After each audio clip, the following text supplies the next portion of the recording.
जय माता दी। हर हर महादेव। मित्रों, आज हम अमेजिंग सीक्रेट राज इस चैनल पर पारद संस्कार पारद गुटिका पर विशेष वीडियो लेकर के आए हैं।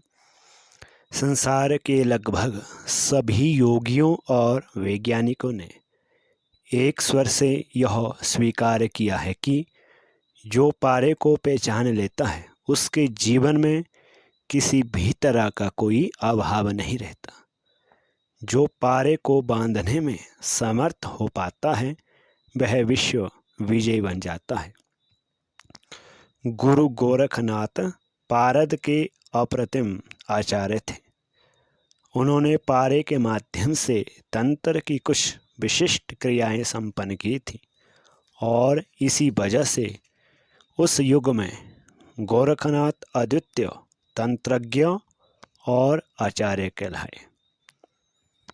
जब पारद स्मरण जय बना, यूँ तो पारे के 51 संस्कार होते हैं।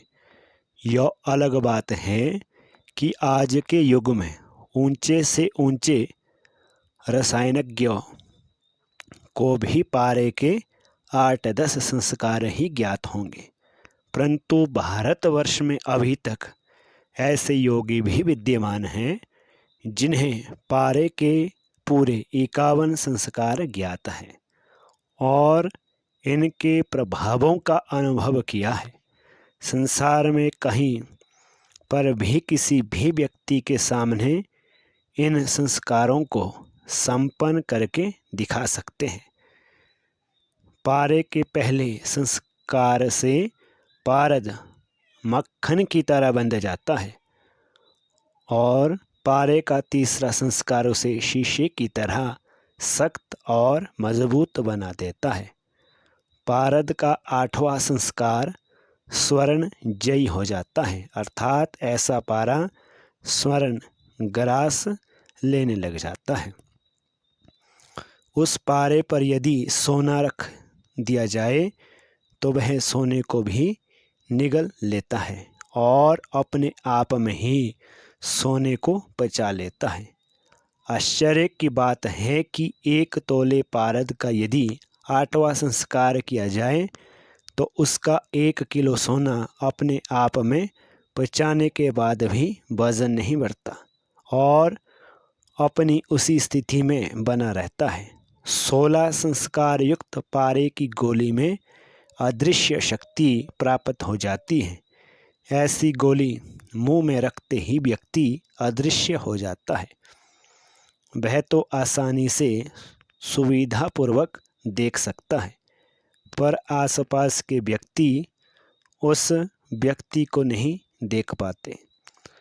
पारे का 20वां संस्कार अद्वितीय है। 20 संस्कार युक्त पारे की गोली मुंह में रखते ही व्यक्ति वायु से भी हल्का हो जाता है और उसका गुरुत्वाकर्षण समाप्त हो जाता है। जब तक गोली मुंह में रहती है तब तक वह ज़मीन से ऊपर उठ जाता है और धीरे धीरे वह ऊंचा उठकर इच्छा अनुसार एक स्थान से दूसरे स्थान पर वायुमार्ग से आ जा सकता है। 24 संस्कार युक्त पारे को वज्र कहा गया है। ऐसे पारे की गोली को नागर बेल के पान के रस में कुछ समय रखकर उस पान का यदि सेवन किया जाए तो मात्र 3 दिन में ही शरीर के समस्त रोग समाप्त हो जाते हैं और पूरी तरह से कायाकल्प हो जाता है। शरीर के समस्त क्षीणताएं, कमजोरियां और अशक्तता दूर होकर वह व्यक्ति पूर्ण यौवनवान बन जाता है। वृद्धता उसे जीवन में छू नहीं सकती है। 30 संस्कार युक्त पारे में पदार्थ निर्वाण की विशेष शक्ति प्राप्त हो जाती है और वह एक लेंस के रूप में बन जाता है। ऐसे पारद की गोली से सूर्य की किरण प्रवाहित कर जिस पदार्थ पर पड़ती है वह परिवर्तित हो जाती है और 30वें संस्कार के 100 42वें उपभेद में ऐसा वर्णन आया है। पारे का 35वां संस्कार सूर्य संस्कार कहलाता है और ऐसा पारद अपने हाथ में रखकर शून्य में से अन्य कोई भी पदार्थ प्राप्त किया जा सकता है। एक प्रकार से देखा जाए तो शून्य में विचरण करती हुई अन्य सभी आत्माएं उसके वश में आ जाती हैं और आज्ञा देते ही संबंधित कार्य संपन्न कर देती हैं। पारद का 41वां संस्कार स्वर्ण भक्षी का कहलाता है। इसके माध्यम से तांबे से स्वर्ण बनाने की प्रक्रिया आसान हो जाती है। पारद का 51वां संस्कार पारा संस्कार कहलाता है।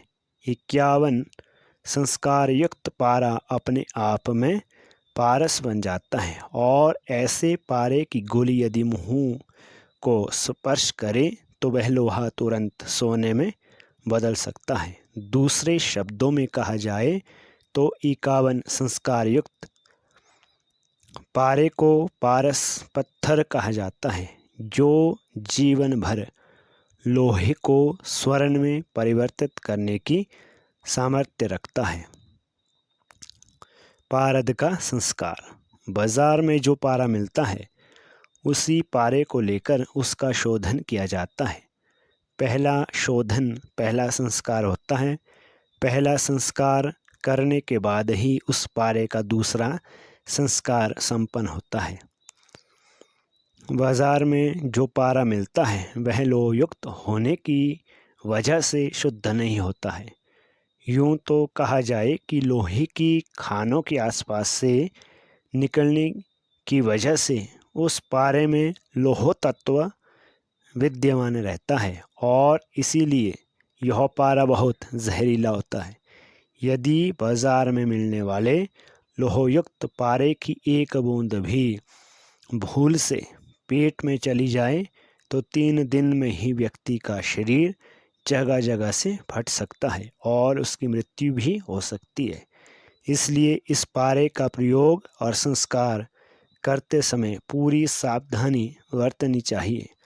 बाजार में जो पारा मिलता है उसे लेकर रस सिंदूर में 4 घंटे घोटने के बाद नींबू के रस में जारन करने पर पारे में से यह लोह तत्व अलग हो जाता है। ऐसा शुद्ध पारद ही आगे के 51 संस्कार करने में काम आता है। रस सिंदूर आदि में पारा घोटते समय उसमें से अदृश्य लोहा निकलता है या धुआं सा अनुभव होता है। ऐसा धुआं आँखों में जाने पर आँखों की रोशनी समाप्त कर देता है। अतः आँखों को ढकने वाला चश्मा पहनकर पारद संस्कार या पारद शोधन करना चाहिए। शुद्ध पारे को लेकर मोर, थोथा, सेंधा नमक, ग्वारपाठी के स्वरस एवं गंधक को मिलाकर उसमें यदि पारे को 6 घंटे तक मंद आंच से पकाया जाए तो वह पारा मक्खन की तरह ठोस और सफेद स्वच्छ शुद्ध बन जाता है। इस पारे को कोई भी आकार दिया जा सकता है। मक्खन की तरह ठोस बन जाने को पारे का पहला संस्कार कहते हैं। पहले संस्कार युक्त पारद को ही दूसरे संस्कार के लिए प्रयुक्त किया जा सकता है।